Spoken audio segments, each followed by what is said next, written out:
Assalamualaikum warahmatullahi wabarakatuh. Bapak, Ibu, saudara-saudari yang saya hormati, syarat sah solat yang kelima adalah suci daripada hadas besar dan suci daripada hadas kecil. Tidak sah solat seseorang kalau seseorang itu sedang berhadas besar dan juga sedang berhadas kecil. Maka oleh sebab itu, seseorang yang berhadas besar dan juga seseorang yang berhadas kecil hendaklah dia bersuci lebih dahulu baru dia melaksanakan solat. Kecuali bagi seseorang yang kalau dia tidak menemukan air dan tanah, maka dia solat yaitu dengan tidak bertoharoh. Kenapa? Karena dia tidak menemukan air dan tanah. Itu pun dengan syarat kalau sudah waktu itu sudah mendekati habis. Bapak, Ibu, saudara-saudari yang saya hormati, dan juga barang siapa yang dia dalam solatnya kedatangan hadas, maka dia wajib keluar dari solatnya dan dia tidak boleh menyambungkan solatnya, sebagaimana yang disabdakan oleh Rasulullah sallallahu alaihi wasallam, "Idza fasa ahadukum fi salatih falyunsarib wal yatawaddo wal yu'idda salatah." Apabila datang seseorang kamu buang angin, maka hendaklah kamu keluar dari solatmu, dan juga hendaklah kamu beruduk dan kamu ulanglah solatmu. Bapak, Ibu, saudara-saudari yang saya hormati, kalau sudah batal wuduk kita di dalam solat, maka keluarlah kita dalam solat. Kalau untuk keluarnya itu, kata para ulama, untuk memberi isyarat kepada orang lain agar jangan berburuk sangka orang lain. Kalau kita batal wuduk kita dalam solat, sunnah hukumnya memicit hidung, apalagi batal wuduknya itu buang angin. Bapak, Ibu, saudara-saudari yang saya hormati, demikian juga maka diperluas oleh para ulama. Kalau kita duduk-duduk bersama-sama dengan teman, lantas kita buang angin, juga sunnah kita memicit hidung. Agar apa? Jangan saling menuduh di antara kita.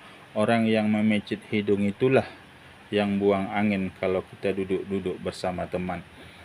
Bapak, Ibu, saudara-saudari yang saya hormati, dan juga umpamanya kita kedatangan najis juga dalam solat, maka untuk keluar kita dari solat, kalau najis itu nempel di tubuh kita dan tidak bisa kita hilangkan, dan kita juga tidak bisa melanjutkan solat kita, umpamanya ada najis yang basah di baju kita, maka kita juga sunnah memecat hidung untuk keluar dari solat kita. Bapak, Ibu, saudara-saudari yang saya hormati, dan juga barang siapa yang melaksanakan solat sementara dia lupa bertoharoh dan dia lupa bertayamum, lantas dia laksanakan solat, nyatanya setelah habis dia solat baru ingat dia bahwa dia tidak bertoharoh.